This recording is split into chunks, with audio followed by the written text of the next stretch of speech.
Which is why, when the anomaly appeared on Velthara's display 14 hours later, it took her a full 30 seconds to accept that what she was seeing was real.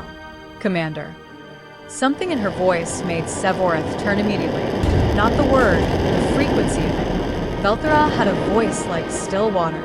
He had known her for 20 years, and he had never heard it carry that particular vibration before. What is it? She did not answer immediately. She was staring at her screen with an expression that, on a Vorrkai face, translated roughly as careful disbelief. The look of someone who has checked something 3 times and is about to check it a 4th because the alternative is too strange to accept. Velthara. She looked up. Her skin had shifted, just slightly, just at the edges, from professional gray towards something with the faintest trace of pale amber. On a Vorrkai, pale amber meant something specific. It meant unease. Commander, she said carefully, the signal archive has flagged something. An anomaly in the transmission record. She hesitated. It appears that approximately 12 of their years ago, well within our observation window, this civilization transmitted something unusual. Unusual how? She looked back at the screen, then back at him. It was addressed to us. Of SYMJHY. The silence on that bridge was not the silence of emptiness. It was the silence of something shifting. The briefing room of the enduring patience was designed for function, not comfort. The Vorrkai did not particularly value comfort in professional spaces. Comfort, in their cultural framework, was something that belonged to private life, to family quarters, to the long rest cycles that followed extended missions. In professional spaces, comfort was considered a form of distraction, a softening of the attention that rigorous work demanded. The briefing room, therefore, had no ornamentation, no temperature modulation beyond basic biological necessity, and the lighting was the flat, even gray-white that the Vorrkai found most cognitively neutral. 7 senior officers sat around the hexagonal table. Sevorith stood at the head of it. Though head was a social designation, the table was geometrically equal on all sides, as Vorrkai hierarchy was generally expressed through behavior rather than positioning. Velthara stood at the display surface, a wide, slightly curved screen built into the far wall, and prepared to present what the archive had found. She had spent the last 6 hours working with the translation AI, the cultural modeling team, and the signal analysts. She had not slept. The faint amber undertone in her skin had not faded. If anything, it had deepened slightly. Not dramatically, not in a way that would be unprofessional, but enough that the people in this room, who all knew how to read a colleague's skin the way humans read a face, could see it. They were all waiting. I will give you the context first, Velthara began, because without context, the transmission itself will not communicate its full significance. She brought up a star map on the display, the local galactic region, marked with Vorrkai integration zones in soft blue, uncontacted civilizations in neutral gray, and the current target system marked in the pale gold they used for active operations. 12 of their years ago, this civilization, which refers to itself collectively by the name of its planet, Earth, successfully intercepted a fragment of compressed data from a Vorrkai navigational relay beacon. She let that sit for a moment. Not deliberately. The intercept was, as far as our analysis can determine, accidental. A routine astronomical observation by one of their deep space monitoring programs. The fragment was small, less than 2% of a full relay packet, and it was encoded in a format that should have been, by any reasonable technical assessment, completely beyond their ability to decode.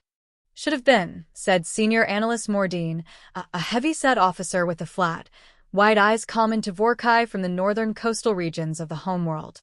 Should have been, Velthara confirmed. They decoded it. Not completely. They recovered perhaps 40% of the data structure. But 40% was enough for them to understand several things. She advanced the display. First, that the signal was artificial. Second, that it was not of human origin. Third, and this is where it becomes remarkable, that it contained navigational data.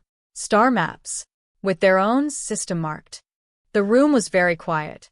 They understood the maps, Sevorith said. It was not quite a question. Their mathematics, while limited in application, is structurally sophisticated. The underlying geometry of our navigational encoding is based on universal physical constants. Any civilization with sufficient mathematical development will eventually arrive at compatible frameworks. The humans did. It took them, according to our cultural archive, approximately 4 years from the initial intercept to achieve a functional partial decode. Velthara's voice remained steady. During that time, they did not announce the discovery publicly. It was handled by a small, apparently classified scientific group operating under governmental authority. They worked quietly. Sevorth noticed several of his officers shift at those words. The Vorrkai admired strategic silence. It was one of their core cultural values. Hearing that this young, fragmented, apparently chaotic civilization had managed genuine strategic silence, had kept a secret of this magnitude contained for years, was, in itself, information. And then Velthara continued. 8 years ago, they composed a response. They used the navigational beacon frequency, which they had isolated from the fragment, and they transmitted a message, directed outward, in the general direction of the beacon's origin point. She paused. Which was not our current position.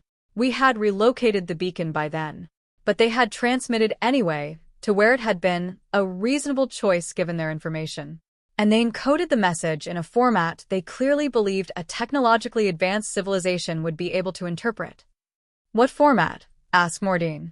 Mathematical structure first, prime sequences, geometric progressions, universal constants, followed by a translation key, followed by their message in their most widely used language, with the translation key applied. Velthara looked at Sevorth directly.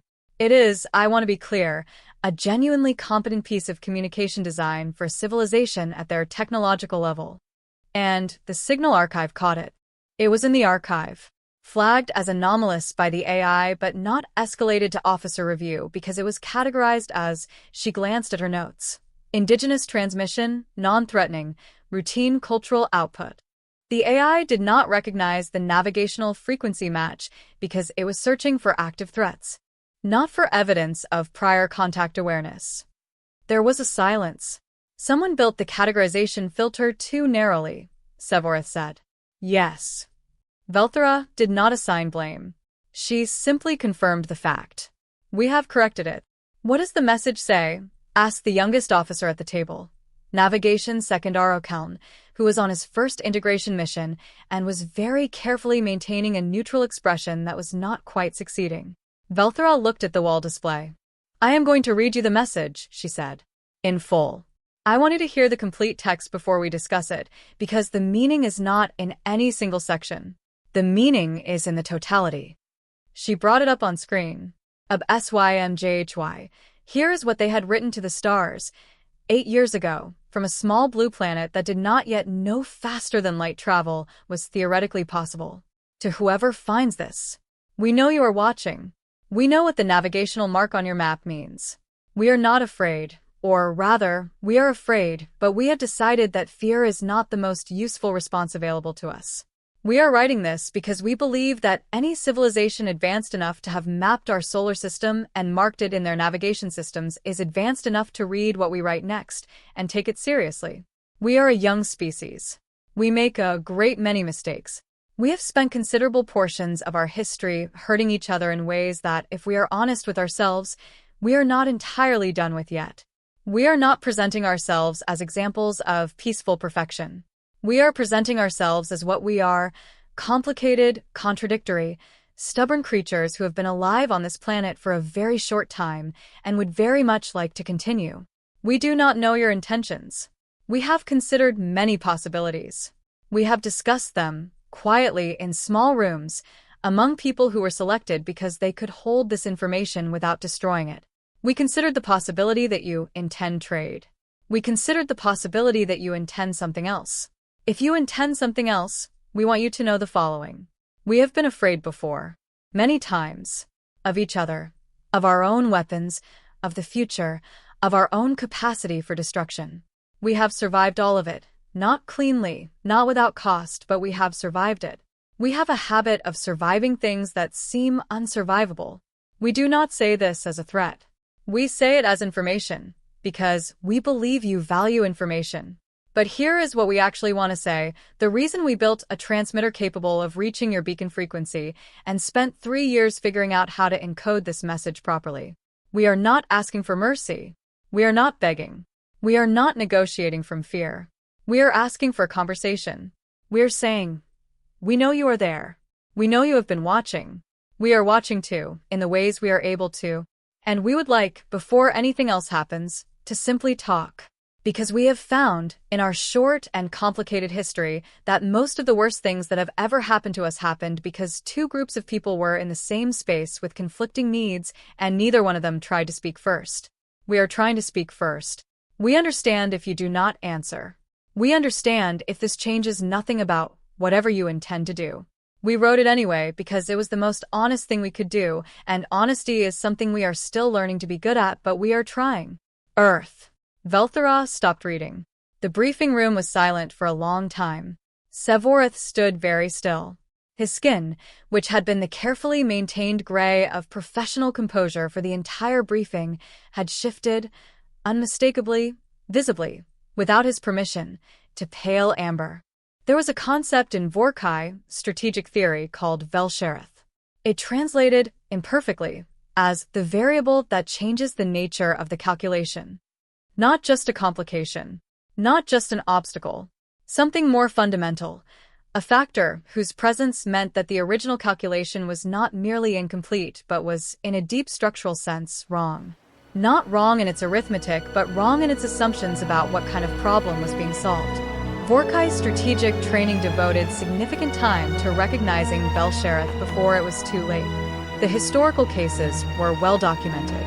There had been a military engagement 400 years ago, in the early expansion period, where a Vorrkai fleet had spent 3 years planning an integration operation only to discover, 2 days before deployment, that the target civilization had already begun integrating themselves into the Vorrkai economic network through a series of independent trade contacts that the fleet commanders had classified as irrelevant background noise. The entire operation had to be rebuilt from the ground up. Not because the original plan was tactically flawed, but because the problem it was solving had quietly changed shape while the planners weren't looking. The message from Earth was Velsherith. Sevorith recognized it immediately. That was, he supposed, something that he recognized it immediately rather than spending weeks trying to fit the new information into the old framework. He had seen younger commanders do that, had watched them twist and compress contradicting data until it fit inside the model they had already built, because rebuilding the model was painful and expensive and felt like admitting failure. It was not admitting failure. It was how thinking was supposed to work.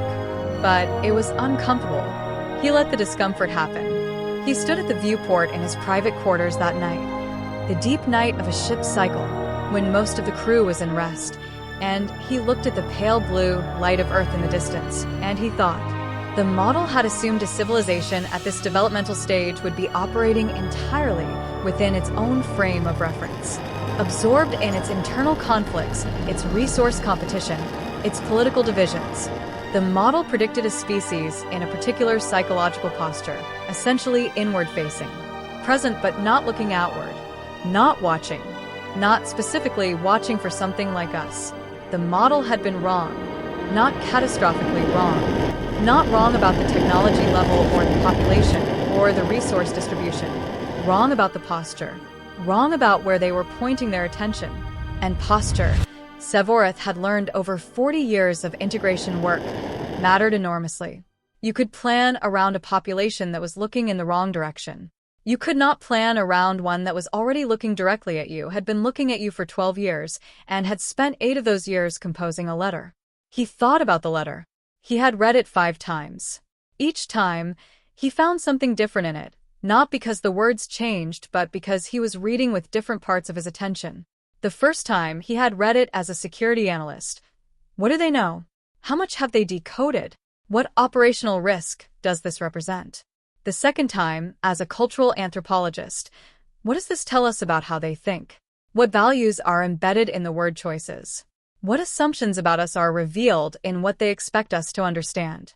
The third time, and this was the one that stayed with him, he had read it as something he didn't have a professional category for. He had read it as a person. And what he found, reading it that way, was something he had not encountered in 43 integration operations. He found something that felt, to his surprise and considerable discomfort, like recognition. We have been afraid before. Many times. We are not asking for mercy. We are trying to speak first. The Vorrkai had a concept, a very old concept, older than their current civilization, rooted in the pre-expansion philosophical texts that were considered classical reading, but not particularly relevant to modern strategic work, about what happened when two systems that were designed never to interact accidentally found themselves in alignment. It was considered a theoretical curiosity, not a practical concern. Savorith had always found theoretical curiosities more interesting than most of his colleagues did. He pulled up the Cultural Modeling Report again. Section 12. Psychological Profile of Dominant Earth Civilizations. He had read summaries before. Now he read the full text. All 140 pages of it. He read about the wars. The catastrophic, continent-spanning wars, not one but many. He read about the weapons humans had built, weapons of such indiscriminate destructive capacity that they had nearly ended their own civilization at least twice, weapons they had built themselves and then sat with for decades in a kind of horrified standoff, choosing every single day to not use them. He read about the diseases that had swept through their populations and the responses, the panicked responses, the insufficient responses, and then eventually the organized responses that came too late, and the lessons that were painfully extracted from the too lateness and applied going forward. He read about the small things, too. The songs. The stories they told about themselves. The recurring themes. And there were recurring themes, even across thousands of distinct cultural traditions, of people who had been beaten down finding a reason to stand up again. Not always victoriously. Sometimes they stood up and got beaten down again. They stood up anyway. We have a habit of surviving things that seem unsurvivable. He believed them. Not because it was strategically useful to believe them. Because the cultural record, 400 years of broadcasted transmissions, backed it up at a sample size large enough to be statistically meaningful. These were not creatures that gave up easily. This was not a species that collapsed under pressure. They bent under pressure, sometimes catastrophically, but they had a deep, apparently genetic stubbornness about returning to shape afterward. He thought about the message again. We are asking for a conversation. He thought about the 43 integrations he had overseen. He thought about the 19 star systems in the Vorrkai network and the dozens of civilizations currently operating within it, contributing their resources and expertise to the collective economic structure. He thought about how many of those civilizations had been given a choice. A real choice, not the kind of choice that was offered after integration was already complete, a ratification of something already done, but a genuine prior choice. He thought about the answer. The answer, if he was being honest, and he was here, alone in the dark with no professional performance required of him, was none. None of them had been given a genuine prior choice. He had never before found this troubling. The philosophy of Vorrkai integration was that the choice was not offered because the offer itself would cause harm, would trigger exactly the kind of traumatic resistance that the silent approach was designed to prevent. You did not ask a creature's permission to remove a parasite from its bloodstream. The integration was good for the target civilization, ultimately. The data supported this. Civilizations in the Vorrkai network had longer average lifespans, lower rates of self-destructive warfare, more stable resource distribution. He stopped. He sat with that argument. He had used that argument or versions of it many times. He had used it on himself, on younger officers who asked uncomfortable questions early in their careers. It was a real argument. The data was real. The outcomes were, by measurable standards, positive. But there was something in the message from Earth, in the specific words, "We are asking for a conversation," that made the argument feel different than it had ever felt before. Not wrong exactly. Not definitely wrong. But different. Smaller. Like a garment that had always fit perfectly and had, without warning, begun to feel tight. He called Velthra at the beginning of the next ship's day. She arrived in his office quickly. She had clearly not been fully asleep either. The amber in her skin had faded, but not entirely. "I want to convene an extended analysis session," he said. "Full senior staff. I want the cultural modeling team and the translation AI output reviewed at depth.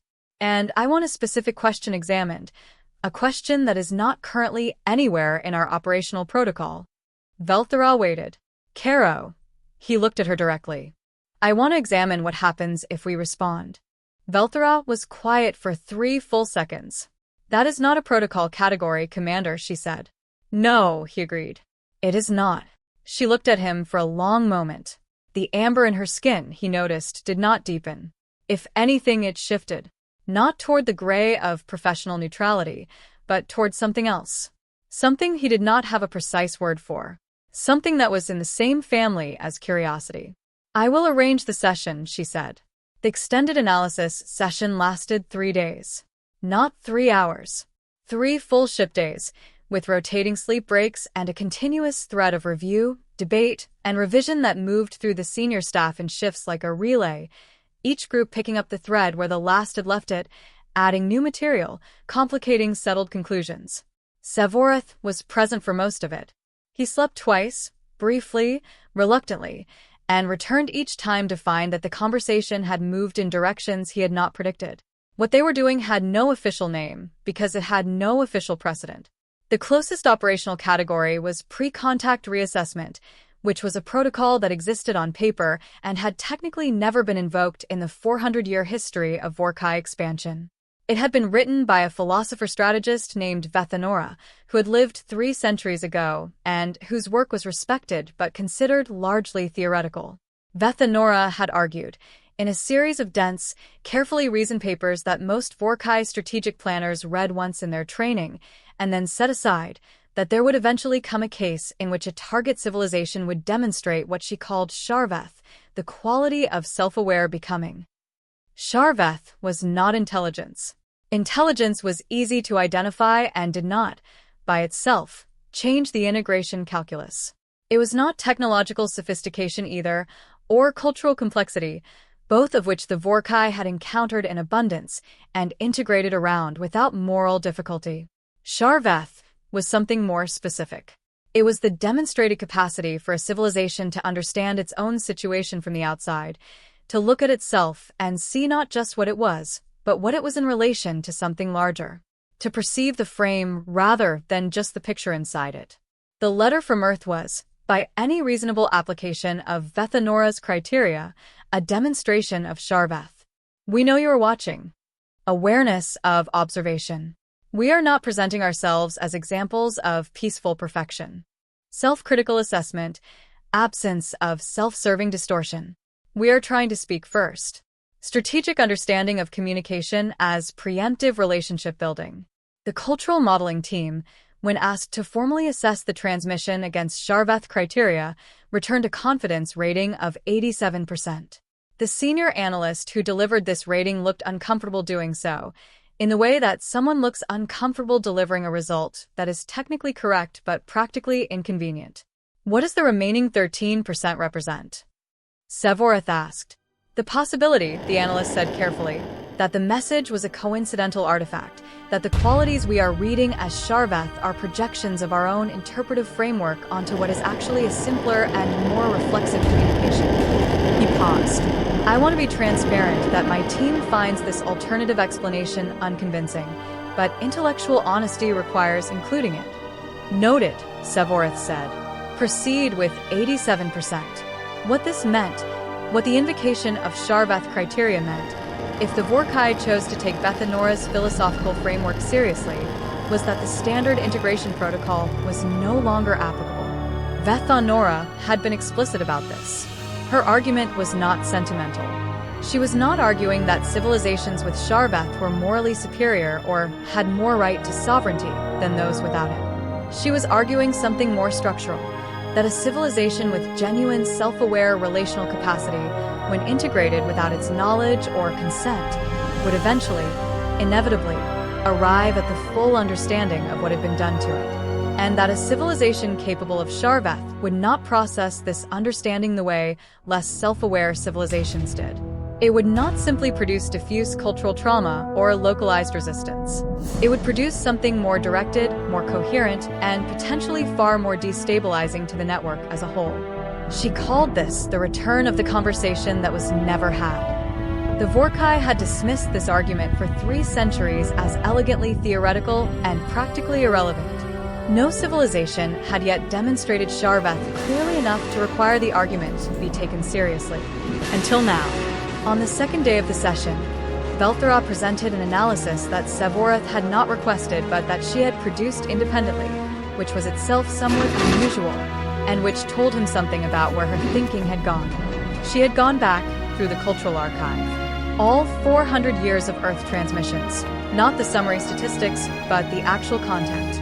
She had built a search framework looking for specific thematic elements, acknowledgement of unknown observers, self-critical historical assessment, speculative reasoning about non-human intelligence, communication attempts directed outward. She had found more than anyone expected, not just the message. The message was the most explicit and directed example, but it was not, it turned out, an anomaly. It was more like a culmination.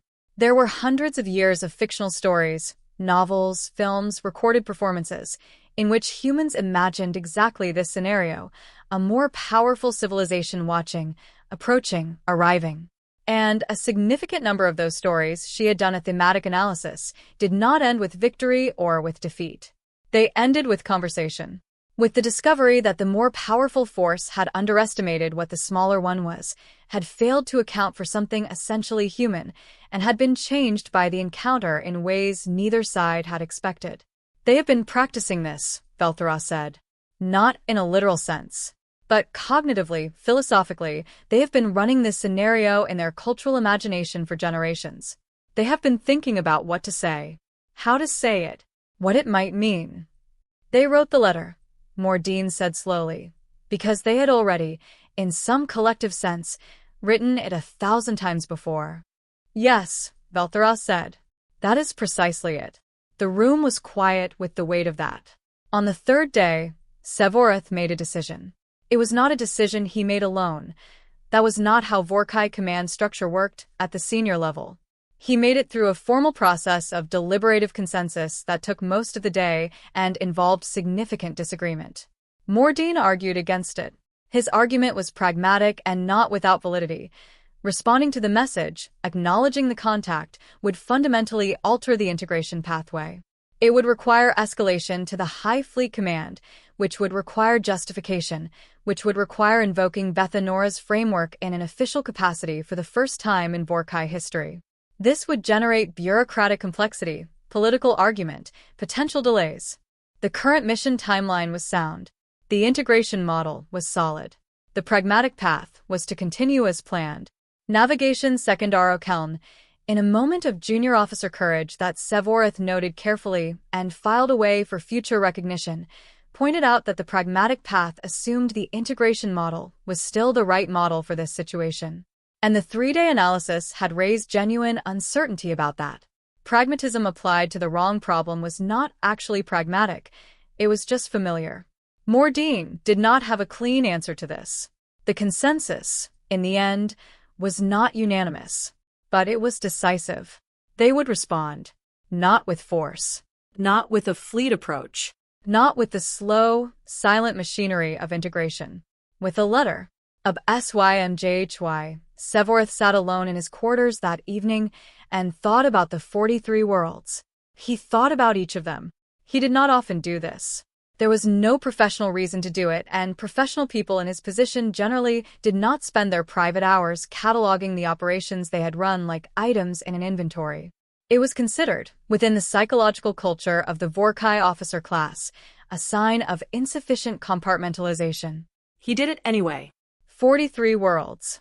He remembered the atmospheres, the colors of the skies, the particular qualities of light through different chemical compositions. He remembered the sounds of the civilizations, the samples the archive teams had collected, music, machinery, the ambient noise of populated cities from orbital distance. He remembered the specific challenges of each operation, the variables that had required creative solutions, the things that had gone almost wrong and the adjustments that had corrected them. He tried to remember the moment in each case when he had thought about the people on the ground. The individual people, not the population statistics, not the cultural models, but the actual individuals, whatever they looked like, whoever they were. He was having difficulty. He was not proud of this difficulty. He was also not, he decided, going to pretend it wasn't there. He thought about the letter writers. The small classified group, somewhere on Earth, who had spent years decoding a navigational signal they were never supposed to find, and then more years composing a careful, honest, surprisingly self-aware message to whoever was watching, whoever might be there, and had sent it out into the vast, indifferent dark of space without knowing if anyone would ever receive it. Knowing they might not. Sending it anyway. Because it was the most honest thing we could do. He thought about what it took to do that. Not technically. Technically, he understood the effort involved in the technical work. He thought about what it took psychologically. To sit with the knowledge that something enormous and unknown was watching you. To decide that the right response to that enormousness was not hiding, not screaming, not building more weapons, but writing a letter. A careful, honest, uncertain, fundamentally kind letter.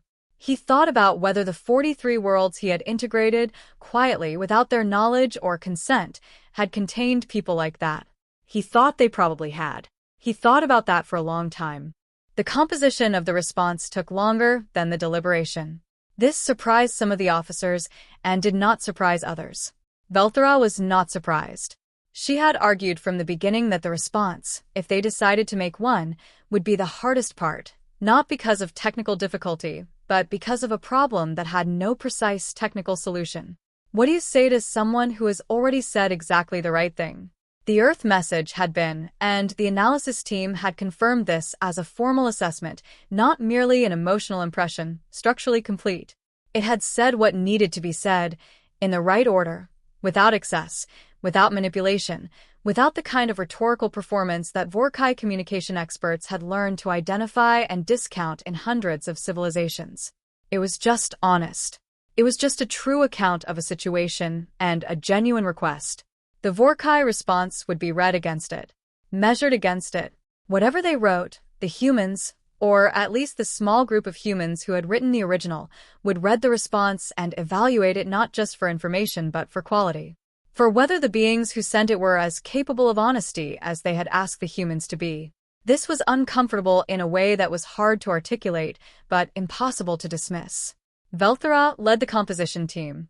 She selected 6 people from across the ship's departments, not just communication specialists, but a structural engineer, a biologist, the ship's philosophical officer, a position that most non-Vorrkai civilizations found puzzling when they learned it existed, and Vorrkai, the young navigation officer, who had not been selected for seniority, but because, of all the people on the ship, he seemed the most likely to notice when something they wrote did not sound like a real thing a real being would say. They spent 2 days on it. 37 drafts. Vorrkai reviewed each draft without comment until the 31st, at which point he asked to speak with Vorrkai alone. "We keep writing around the important thing," he said. She set down the draft she was holding. "Yes. We keep explaining our technology, our structure, our network. We keep providing information as if that is what was asked for." "Yes." The message did not primarily ask for information, he said. It asked for acknowledgement. It asked for, he searched for the right word, presence. The confirmation that there was someone there, on the other side, who had heard them. Vorrkai was quiet for a moment. The philosophical officer said something similar. She said, "We keep trying to answer a diplomatic communique when what we received was closer to," she hesitated over the translation, "something they call a letter in a bottle. An object cast into uncertainty, not expecting a specific return but hoping for contact. What does that require in response?" She said, "Something real." Vorrkai picked up a data glass. She said, "The draft that comes closest is number 28, but it is still too formal." "Show me." He read number 28. It was closer than the others. But Vorrkai was right. There was a quality of formal performance in it, a Vorrkai tendency towards structured presentation that, when he read it imagining himself as the person on Earth who had written the original message, felt like receiving a legal document when you had sent a personal letter. He thought for a long time. Then he said, "Let me write a section." Vorrkai looked at him. In 20 years, Vorrkai had never personally written communication copy. He was a strategic commander. He planned operations, managed officers, made decisions. He did not write letters. "All right," she said. He wrote for 4 hours. He did not show it to anyone until it was finished. When he was done, he sent it to Vorrkai without a cover note. She read it. She read it twice. Then she sent it to the full composition team without comment, except for a single notation at the top of the document that simply said, "This is the one." The response, in final form, was not long. The Earth message had not been long, and matching its length felt important, not for strategic reasons, but because the length of something communicates as much as its content. A short message says, "I read you carefully. I understood you. This required attention, not volume." It read, in translation, to Earth, "We received your message. We want to say that clearly and directly before anything else, because we understand that you sent it without knowing if anyone would ever hear it, and the uncertainty of that must have had a particular weight. Someone heard it. We are the Vorrkai. We have been present in this region of space for several of your years. We have been studying your world in ways that, as your message demonstrated, you had already partially understood. We will not pretend otherwise. You did not ask us to pretend, and we find that we do not want to." Your message contained a line. "We are trying to speak first. We have spent considerable time, more than our standard operational structure would consider appropriate, thinking about that line. We are, as a civilization, not accustomed to being spoken to first. We have developed systems specifically designed to prevent it. This is not something we have ever said to any civilization we have encountered. We are saying it to you because your message asked for honesty and because we believe, after significant internal examination, that honesty is what this particular situation requires. You asked for a conversation. We are not entirely certain what a conversation between our two civilizations looks like, or whether our operational structures, which are substantial and complex and not easily redirected, can accommodate something as open-ended as a genuine conversation. We are being honest about this uncertainty because you were honest about yours. What we can tell you is this. We have read what you wrote. We have read it many times. And it has changed the nature of the question we are asking ourselves about your world. We cannot yet tell you what it has changed it to, but we can tell you that it has changed. We are asking for time, a specific amount of time, which we will tell you, 2 of your years, to bring this situation to our wider governing structure and advocate for a different kind of process than the one we arrived here to execute. We cannot promise the outcome. We can promise that the advocacy will be genuine. In the meantime, we are here. You are there. We are aware of each other. That is, we believe, where conversations begin. Vorrkai's 7th Cartographic Fleet. Commander Sevorth, aboard the Enduring Patience. The message was encoded at the navigational beacon frequency, directed toward Earth's primary listening arrays, and transmitted on the first morning of the 4th day following the initial discovery. Then they waited. Caro. And in the silence that followed the transmission, the bridge of the Enduring Patience was very still. Not the silence of emptiness. Not the silence of things proceeding routinely. The silence of something waiting to become what it was going to be. Aro Keln was at his navigation station. He had not been asked to stay. He had simply not left. Sevorth noticed this but said nothing. Velthara stood at the communications array, watching the signal output with the focused attention of someone who understood that what they were watching was, in the deep sense, irreversible. The message was already traveling outward. Whatever happened next, Earth received it or didn't. The response was what they hoped, or something else. The High Fleet Command approved the new process or overruled it. The 2-year window became a genuine negotiation or became nothing. Whatever happened next, this had already happened. The conversation had been offered. Sevorth stood at the viewport and watched the blue-white planet turn slowly in the dark. He thought about 43 worlds. He thought about Velshareth, the variable that changes the nature of the calculation. He thought about what it meant that he was standing here, on a ship that had arrived for one purpose and found itself, through the agency of a letter written by people who did not know they were being watched, pursuing something entirely different. Something that did not have a name in the current operational protocol. Something that perhaps, eventually would. 11 days. That was how long it took. The Vorrkai had estimated it would take between 30 and 90 days for any response, if a response came at all. The transmission would need to reach Earth's monitoring arrays, be flagged as anomalous. There were no humans currently monitoring the navigational beacon frequency continuously, They would have set up automated detection, probably, then be escalated to the small classified group, deciphered using the translation key they had already developed from the fragment decode years before, analyzed, and then deliberated over. Deliberation took time. Human political processes, as observed in the archive, were not fast. 11 days. Vorrkai flagged the incoming signal at 0340 ship time, deep in the rest cycle, the ship operating on minimal watch staff. She did not escalate it through automated protocol. She walked down the corridor to Sevorth's quarters and knocked twice on the physical door panel. He was awake within seconds. She suspected he had not been deeply asleep. "Response received?" he asked through the panel. "Yes," she said. He opened the door. He was dressed. She suspected he had been sitting in the dark, waiting, for longer than he would officially admit. They walked to the communications suite together. The watch officer, a junior analyst named Sevmore, who was young enough that the amber in his skin was not fully under control and who appeared to be experiencing mild, genuine excitement, gave them the room with appropriate professional discretion. The response had come on the same frequency they had used.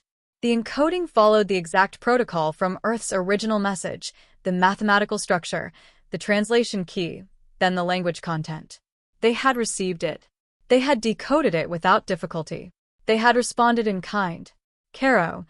Vorrkai loaded the response on the display. They read it together. To the Vorrkai 7th Cartographic Fleet and Commander Sevorth of the Enduring Patience. We received your message. We want to say that we read your first lines several times. We received your message. You may not be aware of this, but in our culture, there is a kind of writing called correspondence. Letters sent between people who care about each other, sometimes across great distances, and it is considered correct form to begin such a letter by confirming receipt. Not because the sender doesn't know their letter arrived, but because saying I received it means I am here. I am paying attention. What you sent mattered enough to reach me. We're not sure if you intended that. If you did, it was a kind thing. If you didn't, we are telling you anyway because you should know the effect it had.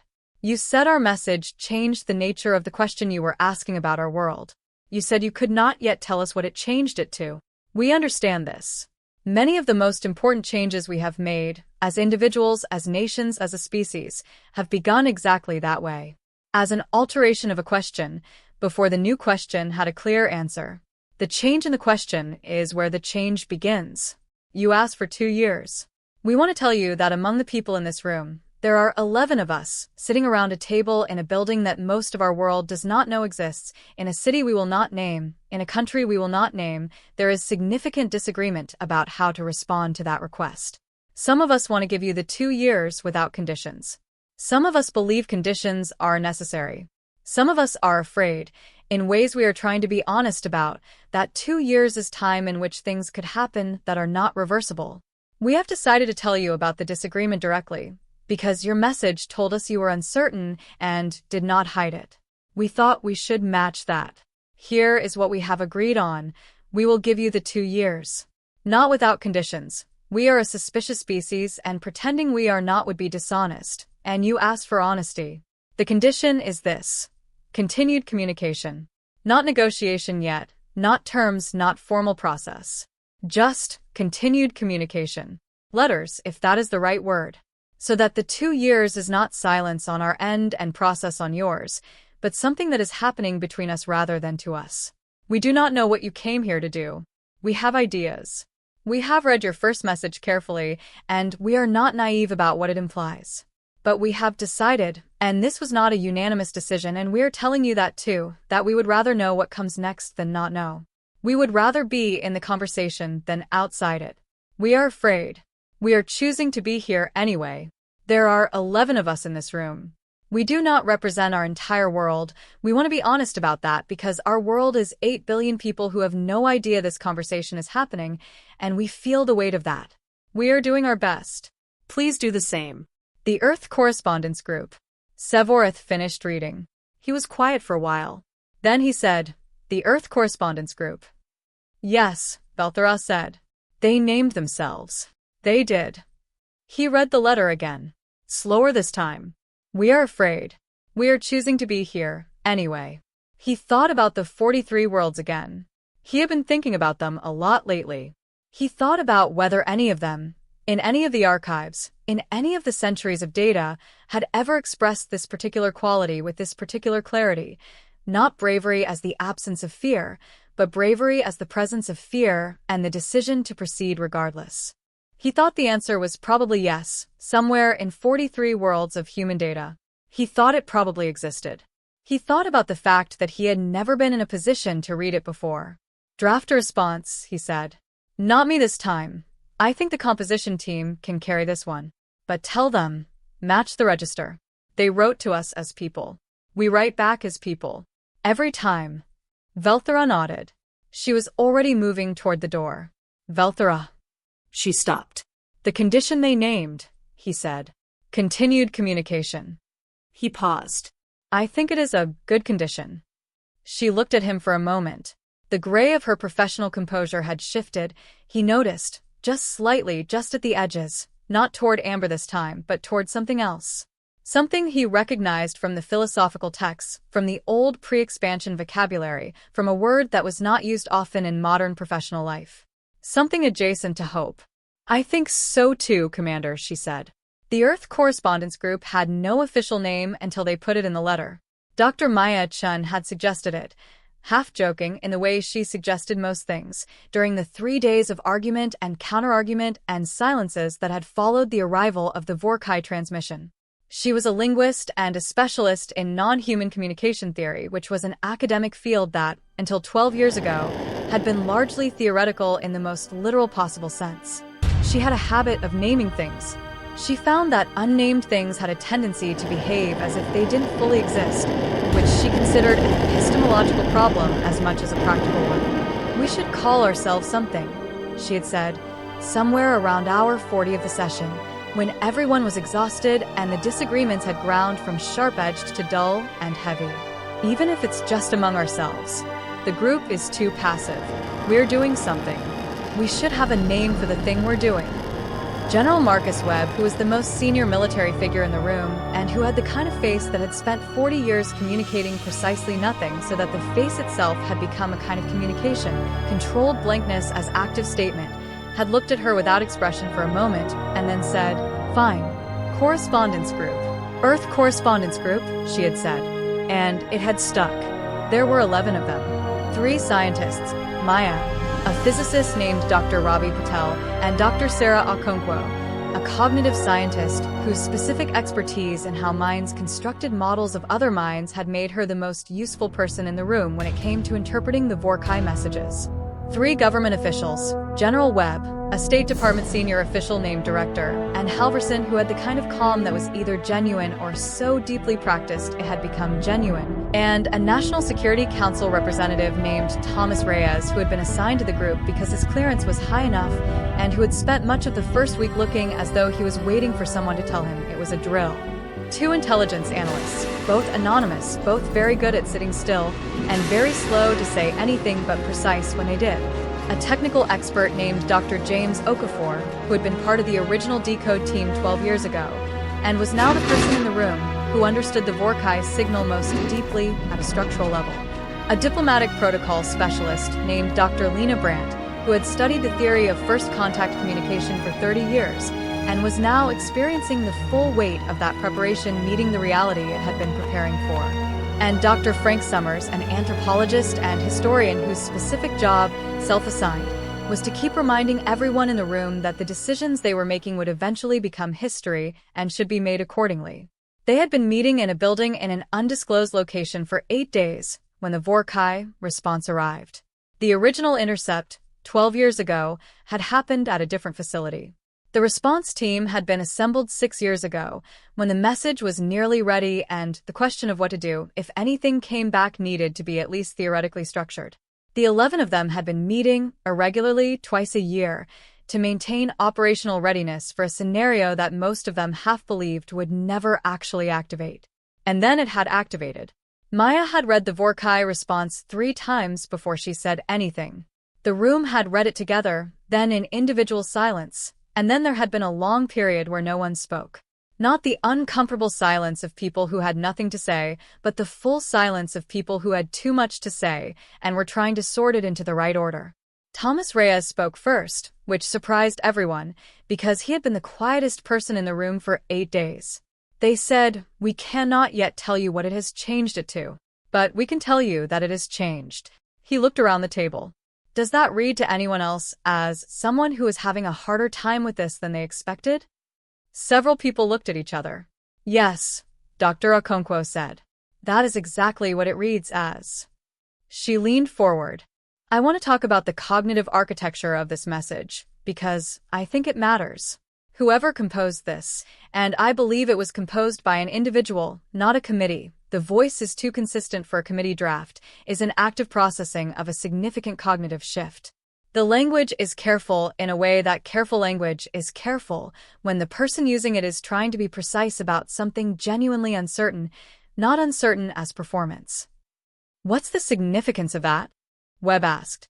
It means, Okonkwo said, that we are corresponding with at least one individual on that ship who is not certain about what they are doing.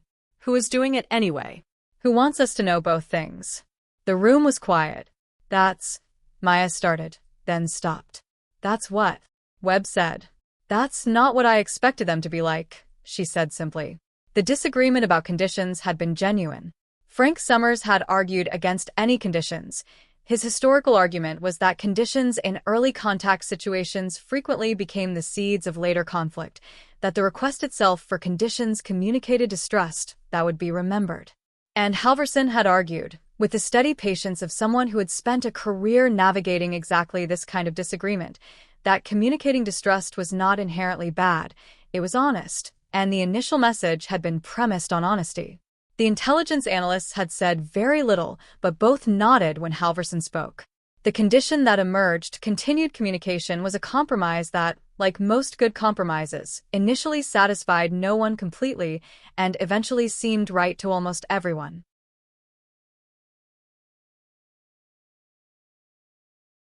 The Vorrkai did not conquer worlds the way old stories described conquerors. They did not arrive with fire. They did not send armies first. They did not broadcast threats across open frequencies or demand surrender from trembling populations who had never seen a ship larger than their moon. No. The Vorrkai arrived with silence. Total, surgical, absolute silence. Their method was elegant in the way that a scalpel is elegant, not because it is beautiful but because it wastes nothing. First, their long-range cartographers would spend decades studying a target world from distances so vast that even the most advanced civilizations they had ever encountered had never detected the observation probes. The probes were smaller than a grain of sand, coated in a material that absorbed every known form of electromagnetic radiation, and they drifted through space on gravitational currents rather than propulsion. No heat signature, no emission trail, nothing to detect, nothing to fear. The Vorrkai had developed this technology not out of malice, but out of philosophy. Their entire civilization was built on a concept that had no perfect translation in any of the 47 languages they had catalogued across the galaxy. The closest approximation, if you forced it through a linguistic filter and accepted that something essential would be lost, was something like, the most honorable consumption is the one the consumed never knew was happening. It was not cruelty. It was, in their minds, mercy. They had observed civilizations that resisted. They had seen the damage that resistance caused, the generations of trauma, the ecological collapse, the psychological fracture that ran through a species for centuries after a violent conquest. The Vorrkai found this wasteful. A damaged civilization was a less productive one. A traumatized population produced less, created less, contributed less to the vast interstellar economy that the Vorrkai had spent 4,000 years carefully assembling across 19 star systems. So they studied first. Always studied first. They learned everything. The languages, the resource distribution, the political fault lines, the psychological pressure points. They learned what a civilization feared, what it loved, what it believed happened after death, what songs it sang to its children before sleep. And then, only then, when they understood their target with a completeness that the target could never understand itself, they moved. Not with violence. With inevitability. Commander Sevorth stood at the primary observation deck of the Enduring Patience, the flagship of the 7th Cartographic Fleet, and looked at the blue-white planet rotating slowly in the view screen before him. It was, by any measurable standard, unremarkable. Slightly larger than the Vorrkai homeworld. One large moon, tidally locked. 71% surface water. A nitrogen-oxygen atmosphere that suggested complex biological life. Moderate axial tilt-producing seasonal variation. Single star system. Stable main sequence. Low coronal activity. Nothing special. He had seen 43 worlds that matched this basic profile. He had personally overseen the quiet integration of 11 of them. The process, by now, felt almost routine. Not in a careless way, but in the way that a master craftsman's hands move through familiar motions without requiring conscious thought. Competence so deep it had become instinct. Sevorth was not arrogant. That was important to understand about him, because what came later could be misread as arrogance in retrospect. He was not arrogant. He was simply experienced. There is a difference, though it is a difference that only becomes visible under pressure. He reviewed the cartographic report on his data glass, a thin, curved screen that wrapped around his upper left arm, one of the 4 arms the Vorrkai possessed, with joints that bent in directions humans would find anatomically implausible. His skin, like all Vorrkai, was a deep bioluminescent gray that shifted subtly in color when he experienced strong emotion, a physiological feature the Vorrkai had long ago learned to control in professional settings, the way a human might learn to control the expression on their face. Right now, his skin was the calm, steady gray of routine assessment. He read the summary statistics. Population, approximately 8 billion. Technology level, early spacefaring. They had reached their moon, placed mechanical instruments on nearby planets, and launched a small number of objects beyond their solar system, but they had not yet achieved faster-than-light travel or even conceived of it in workable theoretical terms. Communication systems, electromagnetic, radio frequency, digital. Social structure, fragmented nation-states with emerging global coordination bodies. Dominant biological form, bilateral symmetry, bipedal, for limbs, soft tissue exterior. Soft tissue exterior. Sevorth allowed himself a small, private thought, not cruelty, simply observation, that the galaxy seemed endlessly fond of producing bipedal soft tissue creatures. He had encountered 7 species matching that description. They all seemed to arrive at approximately the same technological level before either destroying themselves or being integrated. It was, he supposed, a convergent evolutionary pathway. Efficient, apparently. He set the data glass down and turned to his second-in-command, Velthra, who stood at the communications array with her characteristic stillness. Velthra was younger than Sevorth by about 60 years, which in Vorrkai terms meant she was still in what they considered early professional maturity, experienced enough to be trusted, young enough to still find certain things surprising. Velthra, he said. Timeline for the soft approach. She consulted her own display, without looking up. Cartographic analysis is complete. Cultural modeling is 94% finished. We project full integration readiness in approximately 18 of their planetary rotations around their star. She paused. Roughly 18 of what they call years. 18 years. Sevorth nodded slowly. Standard. He turned back to the view screen. Begin passive signal archiving. I want everything they have transmitted in the last 200 of their years cataloged and processed. Already underway, Commander. Good. The Enduring Patience had been in position, at the very edge of the solar system, behind the electromagnetic shadow of the outermost gas giant, for 3 of their years already. The signal archive was vast. Billions of transmissions, radio programs, television broadcasts, military communications, scientific data, personal messages bounced between satellites. The Vorrkai's translation AI had already built a comprehensive working model of the dominant languages. They knew what these people ate for breakfast. They knew what kept them awake at night. They knew the names of the things these people were afraid of. Everything was proceeding exactly as it always did. HFY and HFY, Lena Brandt, the protocol specialist, had made the argument that finally moved the room.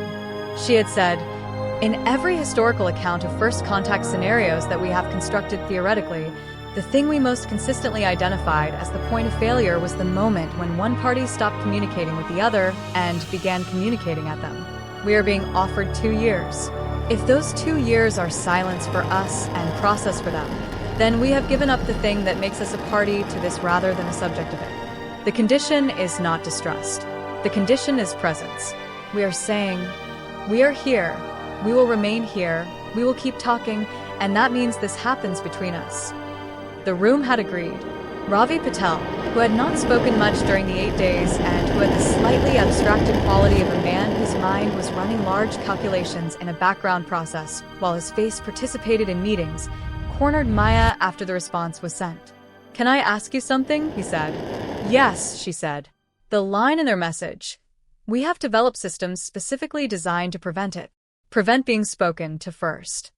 He looked at his notes. "Do you think they meant that literally?" "Systems. Actual engineered systems." "Almost certainly," Maya said. "So they designed," he said slowly, "an entire approach to encountering other civilizations specifically structured so that those civilizations would never do what we did." "Yes. And then we did it anyway." "Yes." He was quiet for a moment. "The message we sent," he said. "In the years before we sent it, we were transmitting on their navigation frequency. We were transmitting into a specific part of space, toward the source of a signal that was not ours. We were doing something that, from their perspective, should have been technically impossible for us." "That's right." He looked at her. "We broke their model," he said. "Not their technology. Their model. Their entire framework for how this kind of encounter is supposed to go." "I know," Maya said. "And they told us that," he said, in a response letter. "That is either a remarkable act of intellectual honesty," or he paused, "or they're telling us because they think we should understand what we're dealing with. Not as a warning, as respect." Maya thought about that for a long moment. "Maybe both," she said. "Maybe those aren't different." General Webb found her alone that evening, sitting by the single narrow window that looked out on a mostly dark landscape. He sat down next to her without ceremony, which was his way. "How are you doing?" he said. It was such a simple question. She almost laughed. "I'm a linguist who spent 30 years studying non-human communication theory," she said. "And now I'm in an actual correspondence with a non-human intelligence. So I am either the most professionally fulfilled person alive right now, or I'm having some kind of elaborate hallucination." "Results so far point to the former," Webb said. "Yeah." She was quiet for a moment. "Marcus. The 8 billion people." "I know. We are 11 people in a room corresponding with an alien fleet on behalf of 8 billion people who have no idea." "I know. That's a lot." Webb was quiet for a while. He had the gift that certain people who had spent long careers in impossible situations had, of being comfortable with the reality of impossible situations without minimizing them. He did not tell her it would be fine. He did not tell her the wait wasn't real. "What's the alternative?" he said finally. "Tell people." And then, she knew the answer. She had thought about the answer many times. The answer was chaos, probably.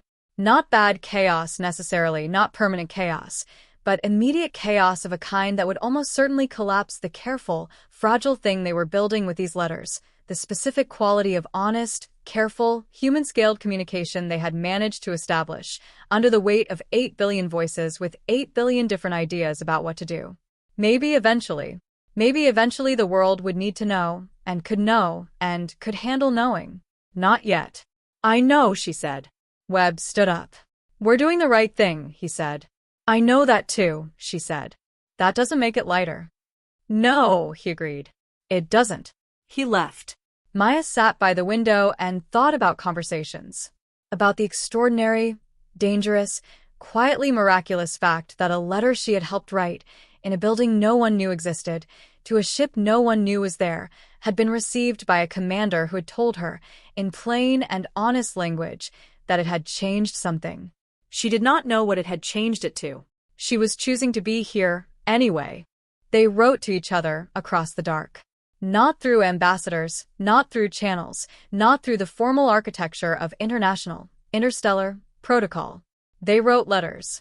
Real ones, in the sense that they were composed by individuals speaking genuinely and read by individuals who responded genuinely, back and forth across the electromagnetic silence of space, with a transmission delay that varied between 40 minutes and 2 hours depending on orbital geometry, and never quite let either side forget the physical reality of the distance between them.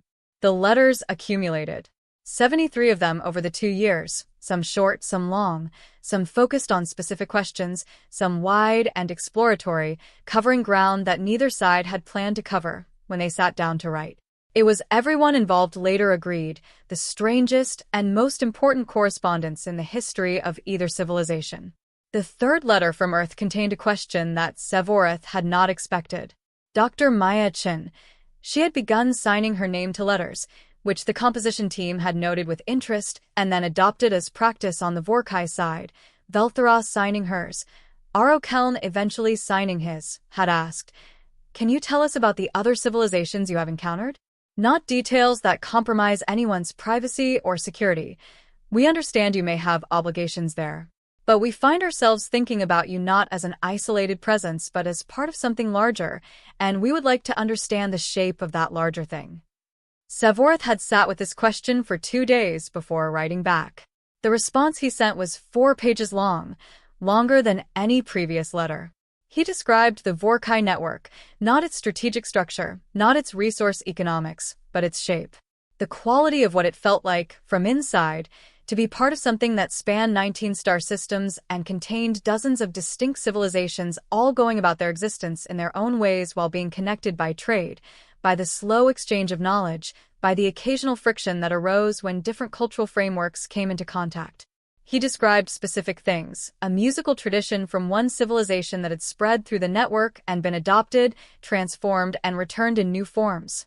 A mathematical technique developed by another civilization that had, when shared, solved a problem Vorrkai engineers had been working on for 200 years. The particular kind of complexity that arose when beings who perceived time differently were trying to agree on a contract. He had not written like this before. It was not his professional mode. But the question had been genuine, and the answer wanted to be genuine, and genuineness, he was finding, had a way of expanding into whatever space was available to it. Maya's response had started.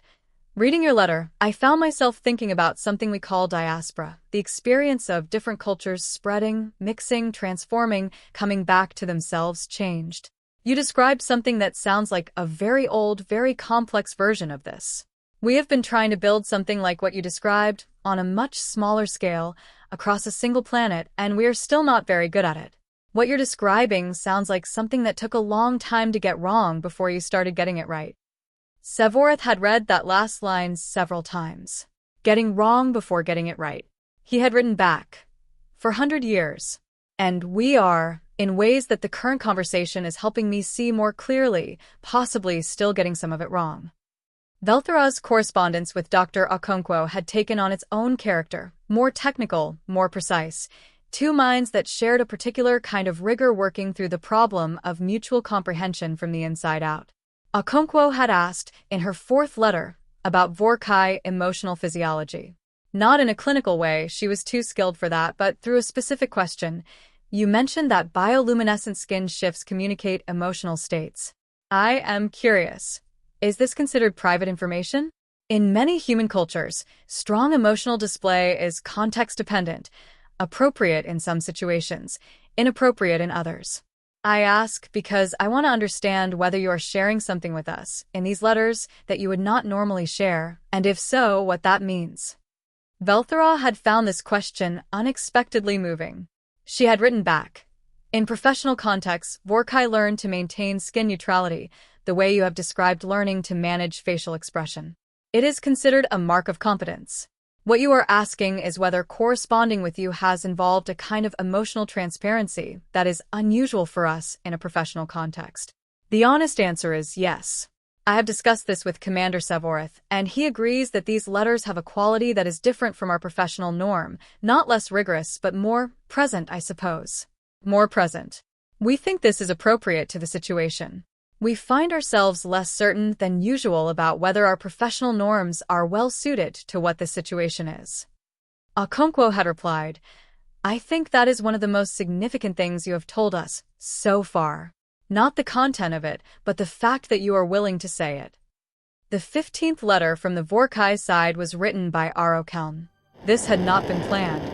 He had appeared in Velthra's office one evening, data glass in hand, and said, with the directness of the young, that he had written something and would like to send it if it was considered appropriate. It was a letter to Maya Chen specifically, addressed to her by name because she had mentioned in a letter that she had been a student once, studying communication theory with no certainty that it would ever be practical, and he had recognized something in that. He wrote, I am the youngest officer on this ship. I was assigned to this mission because I am a navigation specialist, and we needed one, not for any strategic significance. I have been sitting at the edge of every meeting, listening to people much older and more experienced than me decide things, and there is a word in our language, sharveloth, which does not translate neatly, but it means something like, deeply awake to the significance of a moment that is larger than your ability to fully comprehend it. I have been sharveloth for 2 years. I wanted to tell someone. I thought you might understand. Maya's response to Vorrkai had made him read it 3 times in the corridor outside the communication suite before he trusted himself to go back inside. She had written, the word you gave me, sharveloth, I am going to carry it for the rest of my life. We do not have a precise equivalent, and we should. Yes, I understand exactly. The hard conversation happened in month 14. It had been approaching for a while. Both sides had been circling it, the shape of it visible in peripheral vision, neither side looking directly at it, until the 15th letter from the Vorrkai side, not Vorrkai's, a later one from Sevork, made the circle tighter. He had written, I need to discuss with you the nature of what brought us here. Not as a confession, we are not certain we owe you that, and we are not certain you want it framed that way, but as information that I believe you partly have, and that I think should be fully explicit between us before the 2 years ends. We came to your solar system as part of an integration operation. We can explain what that means in full, if you want the full explanation. The short version is, we came to incorporate your world into our network in a way that you would not have been aware of until the process was already largely complete. This is what we do. It is what we have done 43 times. He had paused there in the letter and then continued, your message changed the operation. I want to be honest about the mechanism of that change, because there is a version of this that is flattering to us, that we recognized your worth, that we made a generous and enlightened choice, and I do not believe that version is accurate. The more accurate version is that your message broke a model. It did something our systems were not designed to accommodate. And in the space that opened up, several of us, particularly myself, had thoughts that we had not previously made room for. I do not know if this makes what we were doing better or worse. I know it makes it true. The Earth Correspondence Group had needed a week with that letter. General Webb had been very quiet for most of the week. On the 4th day, he said, we already knew. Not in exact terms, but we knew the shape of it. We sent the message anyway. Does that matter? Thomas Reyes asked. Yes, Webb said. I think it does. He looked around the table. I think it matters that we knew the shape of it and chose conversation. I think it matters that they knew we knew and told us the truth anyway. I think both of those things are what we actually want to be talking about when we respond. Frank Summers, the historian, had said quietly, this is the moment that people will want to understand years from now. This exact moment. How we respond here determines what kind of story this is. Maya had written the response. She had asked for the room, and then the building, and then sat alone for 6 hours, and then written it. Of SYMJHY, she had written, thank you for telling us the complete truth. We are not going to pretend it isn't difficult. Some of us are angry. Some of us are frightened. Some of us are, and this will perhaps surprise you, grateful. Not for what was planned, for what happened instead. For the fact that something in the machinery of what you described created space for someone to ask a different question. We are not in a position to speak for the 8 billion. We are in a position to speak for 11 people in a room who chose to be here, who wrote a letter into the dark knowing the shape of what might be watching, and who are still here, still in this conversation, still choosing it. We would like to continue choosing it. We have a question. What are you going to say to the High Fleet Command? The enduring patience had been in this solar system for 4 years and 3 months when Sevorth prepared his formal submission to the High Fleet Command. By Vorrkai bureaucratic standard, this was already a significant overage. Standard integration missions ran between 2 and 3 years from final deployment to completion of first-phase integration. 4+ years, with no integration occurring, with a mission in an entirely unprecedented relational status that had no category in any official protocol document, was the kind of operational deviation that generated significant institutional attention. The attention had been, over the past 2 years, measured and concerned rather than hostile. Sevorth was a highly regarded commander. Vorrkai had quietly ensured that a carefully curated selection of the correspondence, enough to demonstrate the nature and quality of what was occurring, not so much that it overwhelmed institutional capacity for novel information, had been transmitted to senior command through appropriate channels. There had been no order to abort, no directive to return to standard operations. There had been inquiries, carefully worded, and Sevorth's responses had been careful in return. But the 2-year window was closing. A formal position was required. He spent 3 weeks preparing the submission. The final document was 47 pages long, the most formal, carefully constructed piece of writing he had produced in his career.